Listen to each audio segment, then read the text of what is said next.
Bak hotel berbintang, penampakan villa mewah Ayu Ting Ting di Bogor disorot.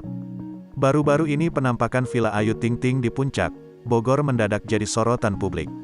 Pasalnya, villa Ayu Ting Ting di Puncak, Bogor itu kelewat mewah bak hotel berbintang. Seperti diketahui, Ayu Ting Ting merupakan pedangdut kenamaan tanah air. Ayu memiliki jumlah kekayaan hingga 15 dolar Amerika Serikat juta atau setara dengan 200 rupiah miliar. Kekayaan mantan istri Angie tersebut diketahui bersumber dari berbagai hal mulai dari menyanyi, dari host, bisnis villa dan bisnis kuliner yang ia jalani.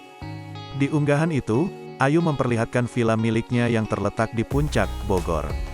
Villa itu sendiri tampak berdiri megah di tengah-tengah perkebunan. Villa Ayu itu tampak didominasi warna putih dan terdiri dari 2 lantai. Bersama ayahnya, Ayu menerangkan satu persatu ruangan di villa miliknya.